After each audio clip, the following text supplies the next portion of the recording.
Hello and welcome to the Diva Home and Lifestyle Podcast. I'm your host, Brenda Douglas of the 50 Plus Home Team, and I help people to not only procure a home investment, but also maintain and keep it.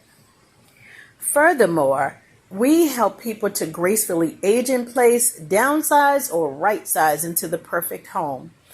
I want to invite you to go ahead and subscribe to this channel and also hit that notification bell so that you can receive a notification whenever we upload another episode. We want to welcome you to the family. Stay tuned.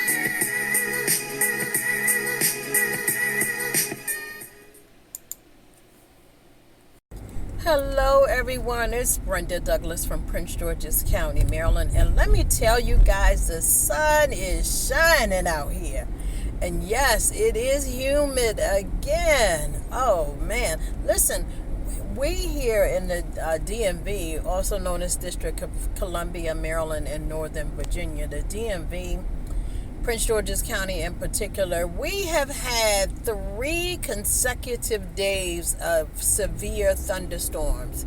And when I say severe, I mean severe. That lightning and then the sound of that thunder, I swear I think that lightning hit something because it sounded, it was so loud. Anyway, guys, listen, we here in the DMV, we experience all 4 seasons. All 4 seasons, winter, spring, summer, and fall. We get a taste of it all. Now, it has been, actually this summer has been more, to me, it's been hotter than usual, right?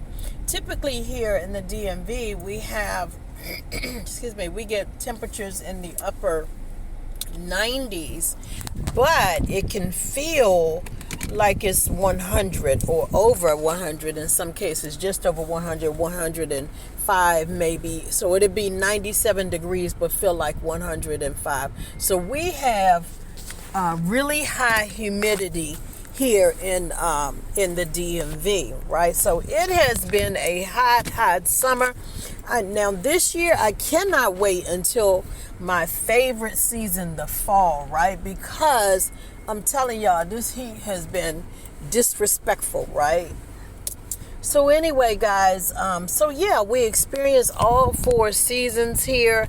And so I was reading an article today. And the article was saying the things that you should not do during a thunderstorm. Now, let me just first say that I have a healthy respect for any type of nature. Like, I really do. I have a healthy respect for nature, right? Including thunderstorms. Like, when I'm talking about sitting still, turning everything off, like whether I'm inside or not, I have a healthy respect. If I'm in the car, I'm going to sit and wait this thing out. If I'm at work or in the office, I'm going to sit there and wait this storm out. I do not play with the storm, and I don't suggest that you do.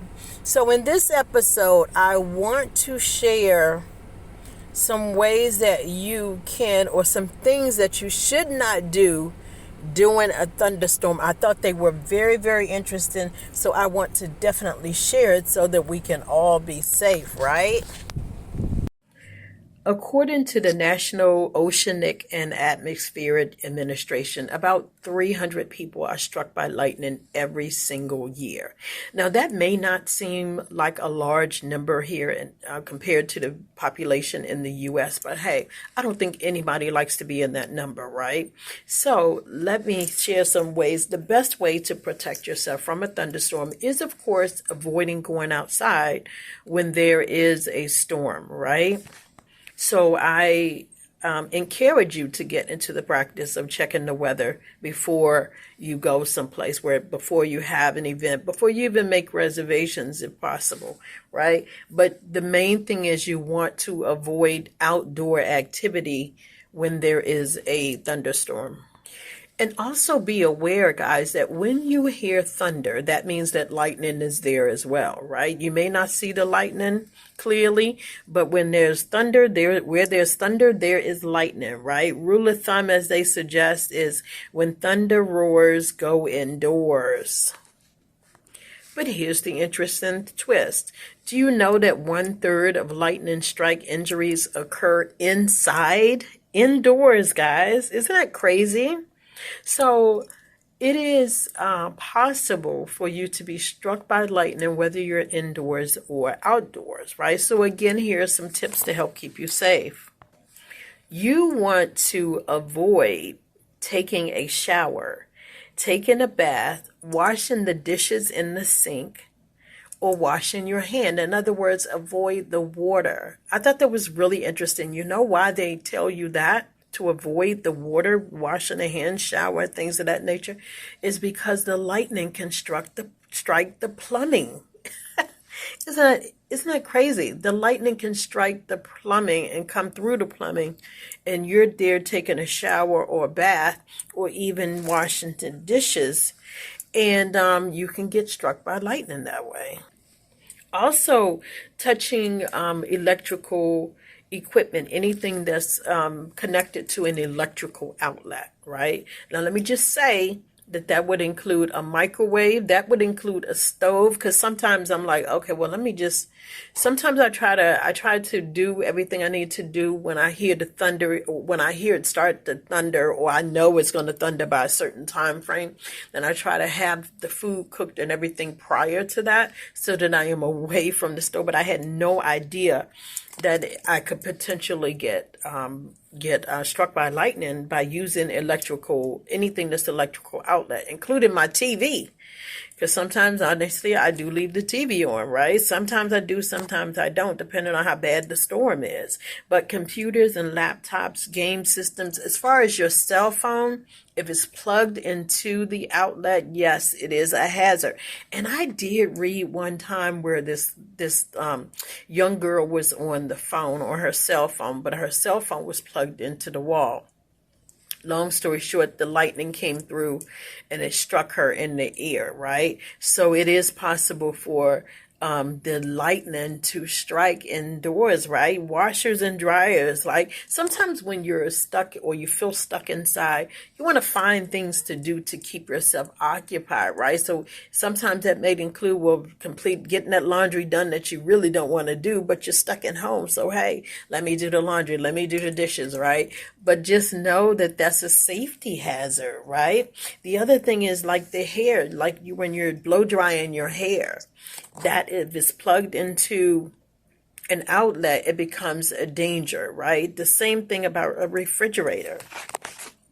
Now, let me go back to the cell phone real quick, because if your cell phone is not plugged into the electrical outlet, you're fine.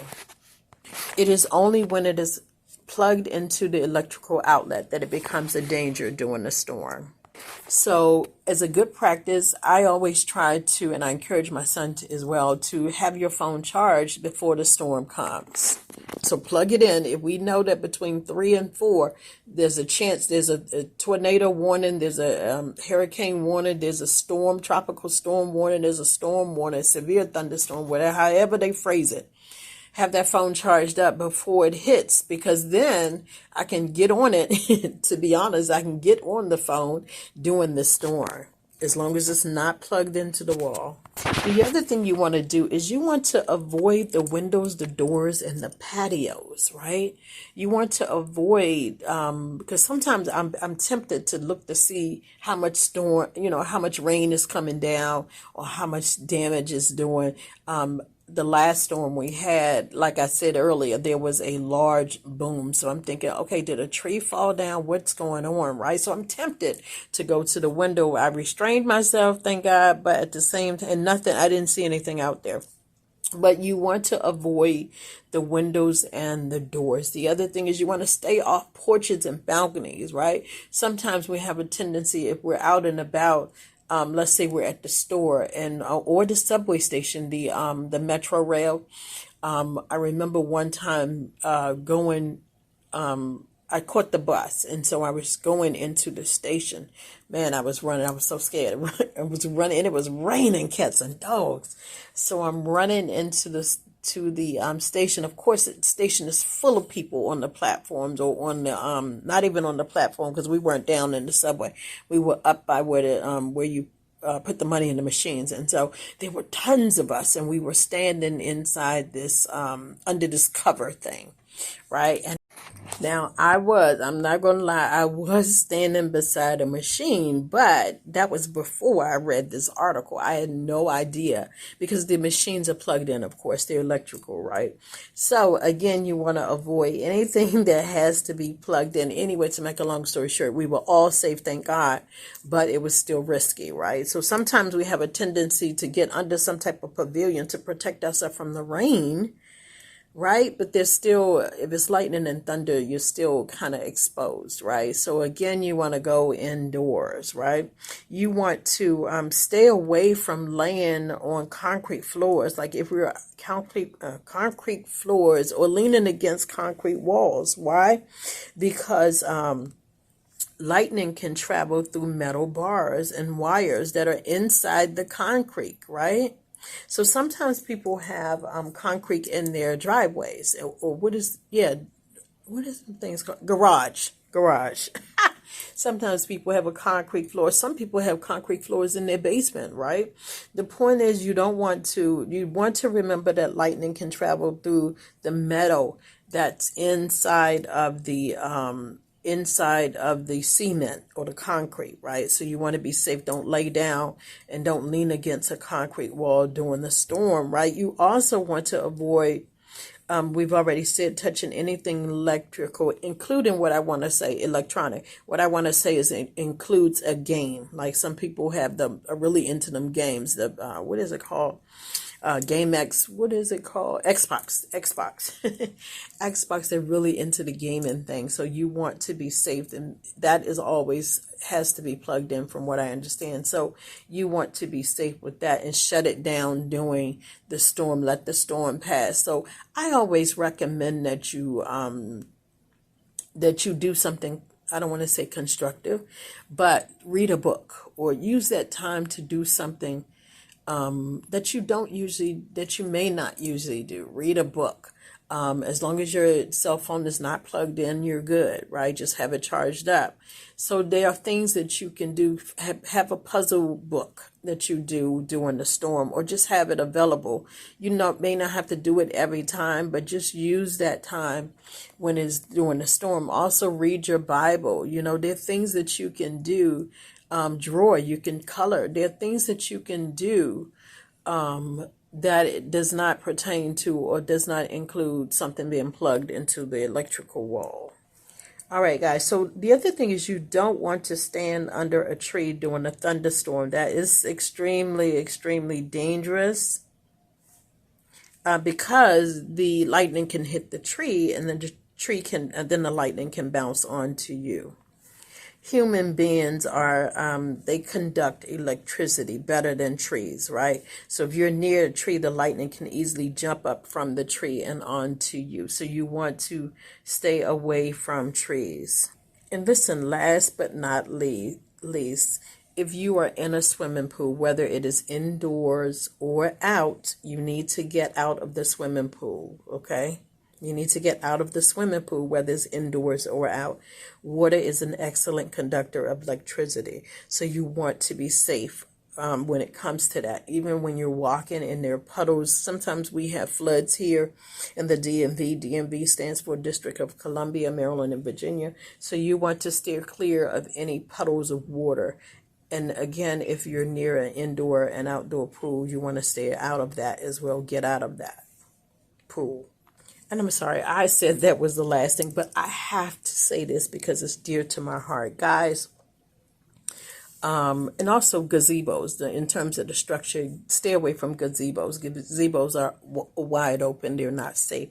If you have an animal, some people, this is a sensitive subject. Some people keep their dogs outside all the time, right? I'm totally against it. It's not my opinion, but it is my opinion. I am totally against dogs being kept outside. That hurts me to my heart. But at the same time, dogs, any animal, even if they're on a balcony, even if they're on a patio, even if they're going out to use the bathroom, dogs, it is not safe to have them outside, right? Especially if they're chained to a tree.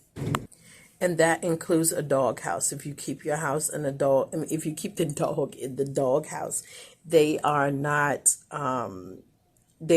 safe, especially because they're made out of wood, right? Most of them are made out of wood. So you want to bring the dog inside so that they can be safe as well.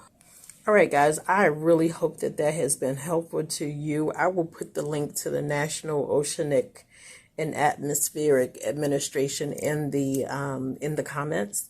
But I hope that this has been helpful to you. Listen, I just want you to be safe, and I want you to be happy, and I want you to live well. Thank you so much for listening. And I'm sorry, this is Brenda Douglas. Let me just say again, have an awesome day. Thanks.